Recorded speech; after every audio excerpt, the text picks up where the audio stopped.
this video, we're going to be focusing on breaking our major categories down into subcategories.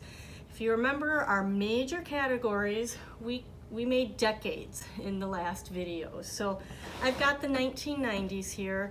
First, we're going to use the blue tape idea, and I'm going to just run this along here.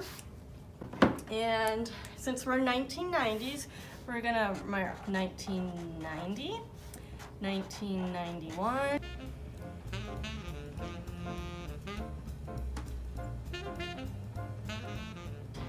and 1999.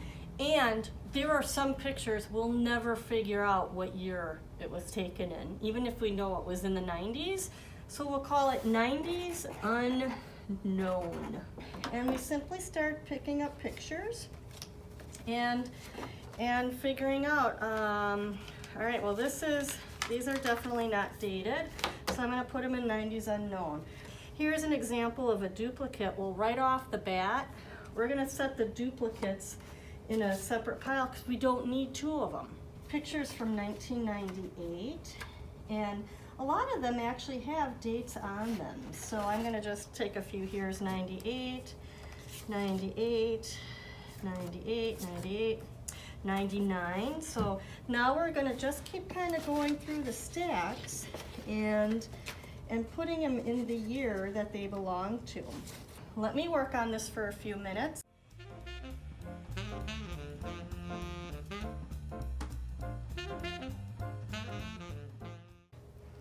All right, I'm back, and I have the photos separated by years where possible. I do have a section that's 1990s unknown, and I'll figure that out later, but it's a relatively small part. Now, you might wonder, well, how do you know what year these pictures were taken? And quite often, there will be a date on the pictures. I think we've touched upon that.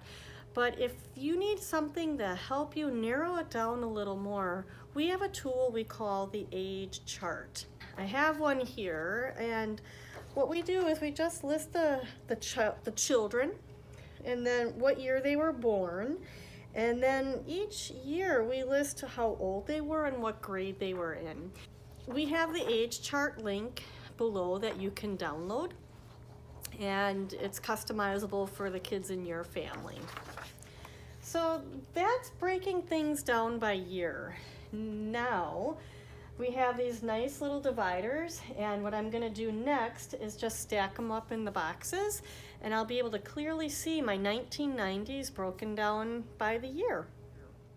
It's so nice to look at it this way, and my dividers stand out clear. If I wanted to, I could go and fine-tune, organize each of the years. That would be pretty easy now the stacks aren't so overwhelming.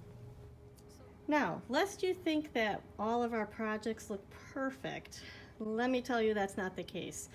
We have here a completed photo organization project where we organized by year. Here's where you can start to see that we broke things down by months in some instances.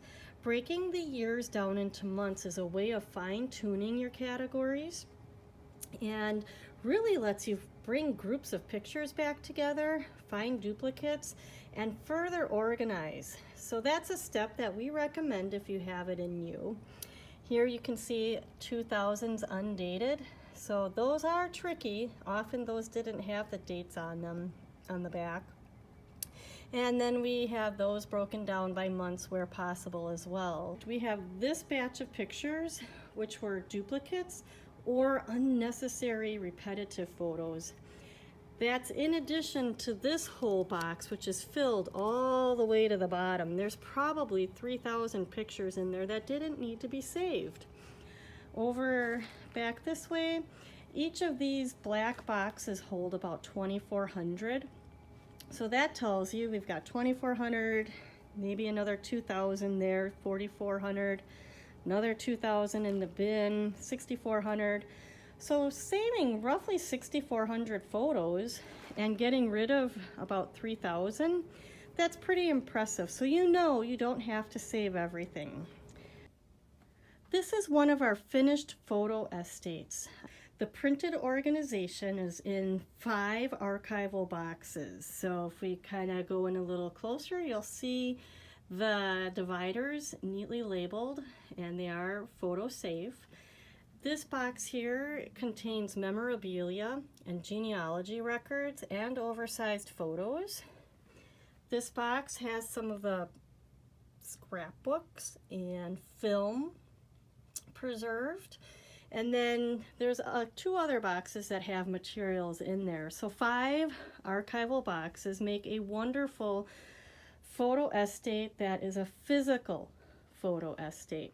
So that's it for today's lesson, and be sure to subscribe and give us a thumbs up if you like the video, and leave a comment or a question below. We'd love to hear from you. Take care, see you later.